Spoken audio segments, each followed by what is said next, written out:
तो दोस्तों आज की कहानी है स्वर्ग और नर्क। एक बार की बात है, एक बुजुर्ग महिला का देहांत हो गया।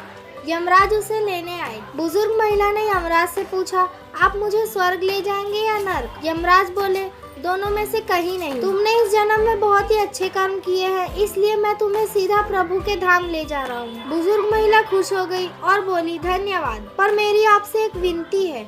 मैंने यहाँ धरती पर सबसे स्वर्ग और नर्क के बारे में बहुत सुना है। मैं एक बार इन दोनों जगहों को देखना चाहती हूँ। यमराज बोले, तुम्हारे कर्म अच्छे हैं, इसलिए मैं तुम्हारी यह इच्छा पूरी करता हूँ। चलो हम स्वर्ग और नर्क के रास्ते से होते हुए प्रभु के धाम चलेंगे। दोनों चल पड़े। सबसे पहले नर्क आया। नर्क में बुजुर्ग महिला ने जोर जोर से लोगों के रोने की आवाज सुनी।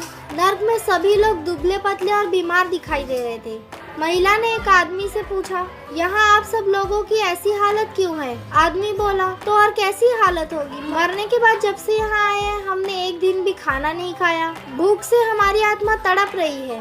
तभी बुजुर्ग महिला की नजर एक विशाल पतीले पर पड़ी, जो कि लोगों के कद से करीब 100 फीट ऊंचा था। उस पतीले में एक विशाल चम्मच भी था। उस पतीले में से बहुत ही अच्छी खुशबू आ रही थी। बुजुर्ग महिला ने उस आदमी से पूछा, इस पतीले में क्या है? आदमी मायूस होकर बोला, ये पतीला बहुत ही स्वादिष्ट खीर से भरा हुआ है। बुजुर्ग महिला ने हैरानी से पूछा, इसमें खीर है? तो आप लोग पेट भरकर ये खीर खाते क्यों नहीं? भूख से क्यों तड़प रहे हैं? आदमी रो रो कर बोलने लगा, कैसे खाएं? ये पतीला 100 फीट ऊंचा है। हम में से कोई भी इस पतीले तक पहुंच ही नहीं पाता। बुजुर्ग महिला को उन पर तरस आ रहा था। वह सोचने लगी, बेचारे खीर का पतीला होते हुए भी भूख से बेहाल है। शायद ईश्वर ने इन्हें यही दंड दिया होगा। यमराज बुजुर्ग महिला से बोले, चलो हमें देर हो रही है। दोनों फिर चल पड़े। कुछ दूर चलने पर स्वर्ग आया। वहाँ पर बुजुर्ग महिला को सबकी हंसने और खिलखिलाने की आवाज सुनाई दी। सब लोग बहुत खुश दिखाई दे रहे थे।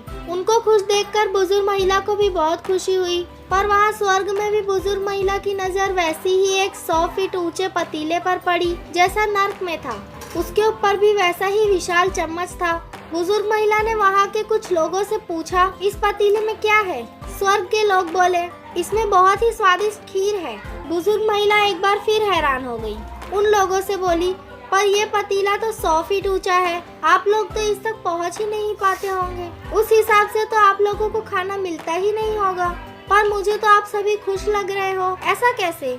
लोग बोले, हम सभी लोग तो इस पतीले में से पेट भर कर खीर खाते हैं। महिला बोली, पर कैसे? पतीला तो बहुत ऊंचा है। लोग बोले, तो क्या हो गया, पतीला ऊंचा है तो यहाँ पर तो कितने सारे पेड़ हैं। ईश्वर ने ये पेड़ पौधे हम मनुष्यों के उपयोग के लिए ही तो बनाए हैं। हमने इन पेड़ों की लकड़ी ली, फिर लकड़ियों के टुकड़ों को जोड़कर एक विशाल सीढ़ी का निर्माण किया।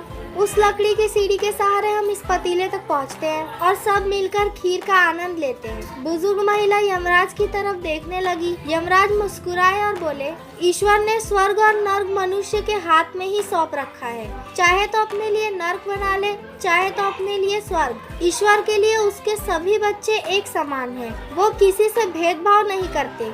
वहाँ नर्क में भी पेड़ पौधे सब थे, पर वो लोग खुद ही आलसी हैं। उन्हें खीर हाथ में चाहिए। वो कोई काम नहीं करना चाहते, ना ही कोई मेहनत करना चाहते हैं। इसलिए सब भूख से बेहाल हैं। यही तो ईश्वर की बनाई इस दुनिया का नियम है। जो कर्म करेगा, मेहनत करेगा, उसी को मीठा फल मिलेगा। अर्थात स्वर्ग एवं नर्क आपके हाथ में ही है। मेहनत और कर्म करें तो नर्क को भी स्वर्ग बना सकते हैं। तो मेहनत और अच्छे कर्म करें और अपने जीवन को भी स्वर्ग बनाएं।